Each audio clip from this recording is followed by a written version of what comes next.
Last week I was a depressed Arsenal fan. This week I'm over the moon, man, and that's just the cycle, right? You know, you always call it an emotional fan base, but it is emotional times because the title race is very much a thing. Are we gonna admit it? Are we gonna say it? It's on and popping, bro. It's a 3-horse race right now. There's a third competitor. There is a third competitor.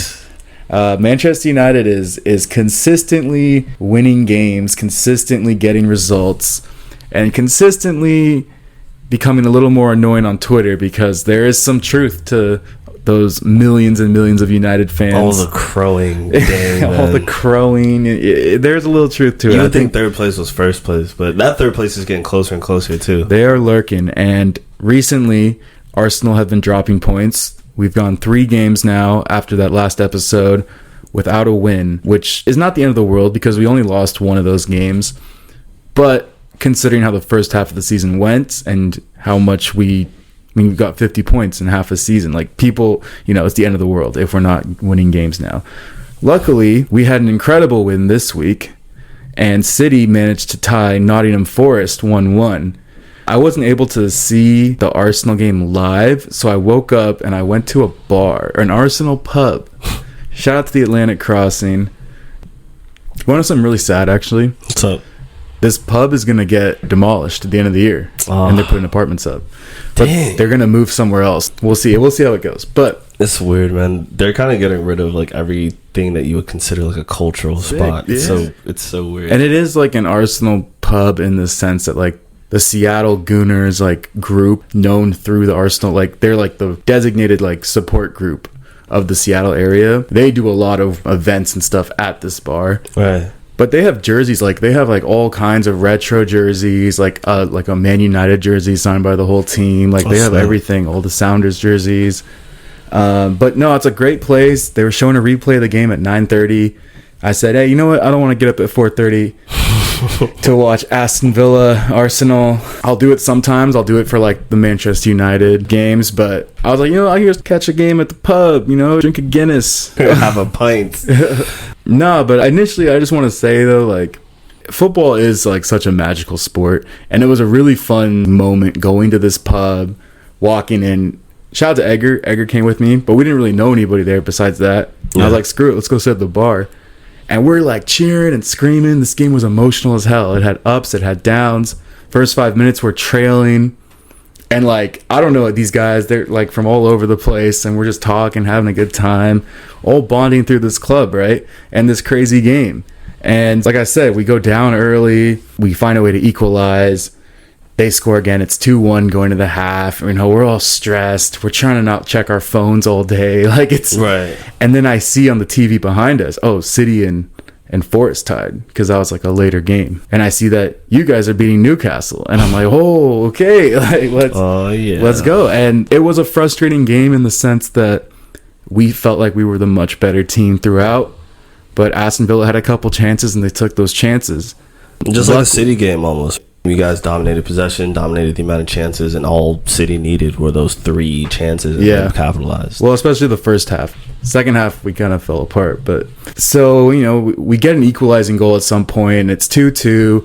I'm thinking about how City have dropped points to Nottingham Forest. But I'm disappointed, and I'm thinking about how this is a missed opportunity. 2-2. This is really a game we should have won, and we can take those points right back that we lost losing to City. And then in the 92nd or 93rd minute, this man, Jorginho, scores an absolute screamer. A Vincent Kompany-esque type goal. A goal that you need someone, a leader on the team, to step up and just take an opportunity, make a goal out of something. And that's exactly what he did. He bangs this shot, top corner. It bounces off the crossbar. It hits Emi Martinez off the back of the head and rolls into the goal. That's filthy. And it's just so poetic, especially with Emi Martinez time wasted and doing all his antics the whole game, and it was incredible. From an outside's perspective, I know you want to talk about that last goal being filthy. Just real quick, every single goal in this game was fire. Yeah, we should probably give some respect out to Aston Ollie Villa Watkins goals. had a great goal. Saka had this crazy volley straight into the roof of the net. All of those Zinchenko's shot. Zinchenko's shot from outside of the box, and you could see him winding up to take it. It was like halfway between a pass and a cross, and it just sneaks into the last inch right before the post is there, and like to hit such a shot from outside of the box, and that was just all emotion. And I think I'm finally starting to see like Zinchenko's role within the team in terms of like emotionally. Because you know how you were saying, like, you were so impressed that he responded. He scored his first ever goal in the Premier League. He's played 91 games or something. Yeah, a lot of games with City. He's been a lot in the of league games like with 3-4 years. Never scored for City. He scores his first ever Prem goal. He doesn't celebrate really. He's instantly just screaming and like, "Let's go! We got to get another one. We only tied it." So.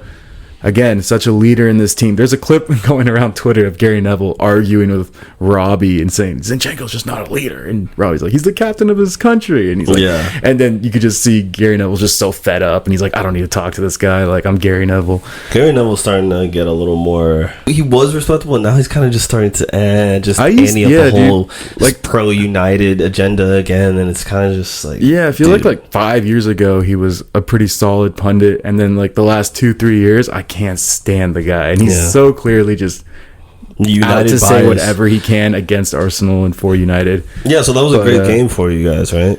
Yeah, it was really important with what I was saying earlier, how we hadn't won a game in 3 games, and we just needed to steady the ship, get back on track, and it's gonna be tight all the way down to the finish. You know, with Manchester United and Manchester City, those guys don't play each other, so every team has like a couple hard games left, but for the most part, there's a lot of winnable games.